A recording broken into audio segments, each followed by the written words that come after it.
niveau du Grand 4, nous avons souligné que nous allons développer les différents enjeux de l'art.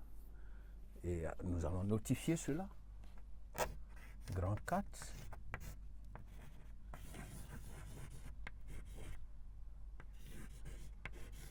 Les enjeux de l'art.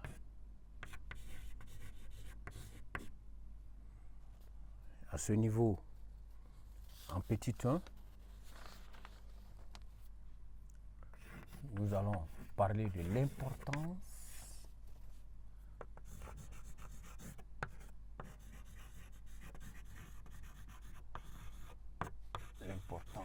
de l'art. Nous allons parler de l'importance de l'art. Quelle peut être l'importance? Qu'est-ce que l'art peut nous apporter? Quel impact positif? Qu'est-ce que l'art peut nous apporter de positif? En quoi l'art peut-il être important pour l'homme?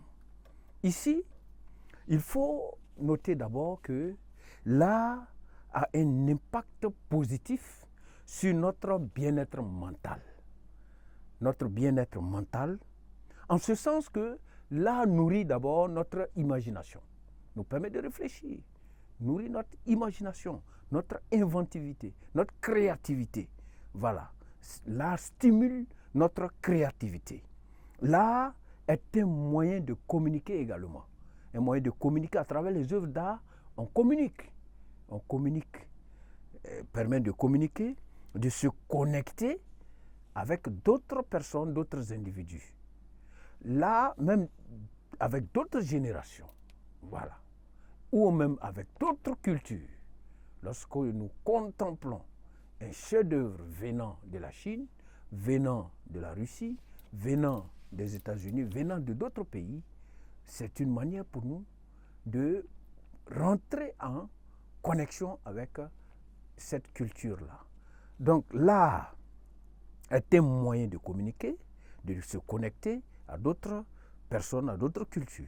L'art permet de commémorer des événements. L'art permet également de forger des souvenirs.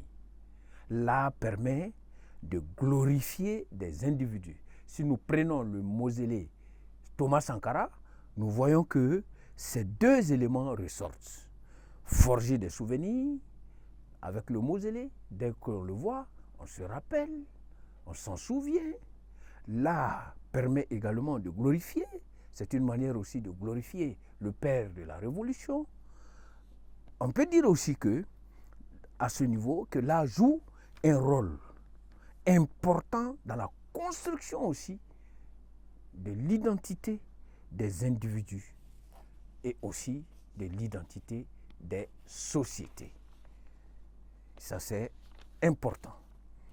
L'art nous permet aussi, lorsque nous rentrons dans les salons, dans les hôtels, dans les salons feutrés, nous voyons qu'il y a des motifs de décoration.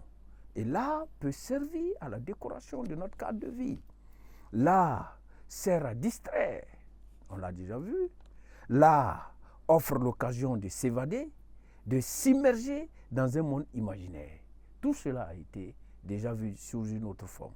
Il y a aussi que l'art a des vertus thérapeutiques pour l'esprit. Des vertus thérapeutiques à travers certaines musiques, à travers certains sons, à travers certaines œuvres. L'art peut guérir, l'art peut soigner, voilà. L'art peut soulager, etc.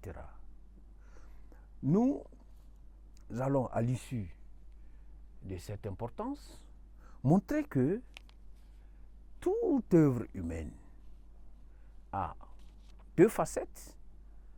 Le côté positif, mais aussi peut avoir le côté négatif. Et ici, nous allons souligner à cet effet les limites de l'art. Petit 2, les limites de l'art. Petit 2, les limites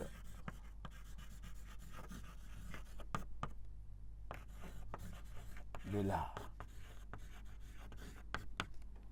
Que pouvons-nous retenir en ce qui concerne les limites de l'art.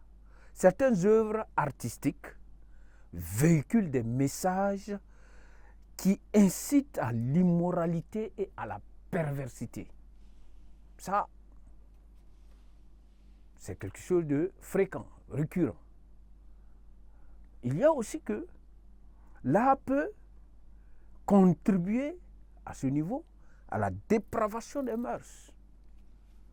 L'art, pour Platon, est une activité mensongère, on l'a déjà souligné, puisqu'il contribue à produire de faux semblants, selon Platon. Dans ces conditions, les artistes ne sont d'aucune utilité, selon Platon, du fait qu'il corrompt les mœurs. En produisant de faux semblants, il corrompt les mœurs. Voilà. L'artiste a tendance aussi à s'évader du réel et à se projeter dans un monde utopique, un monde de rêve, complètement coupé du réel et proche de la fiction. Et là aussi, ça a ses avantages, mais surtout beaucoup d'inconvénients, parce que l'artiste en ce moment se déconnecte du réel ou encore embarque d'autres personnes qui se déconnectent du réel, alors qu'il faut avoir les pieds sur terre pour affronter les réalités de notre existence. Certaines formes d'art sont aussi élitistes, ne sont pas laissées à tout le monde. C'est une certaine classe, elles sont réservées.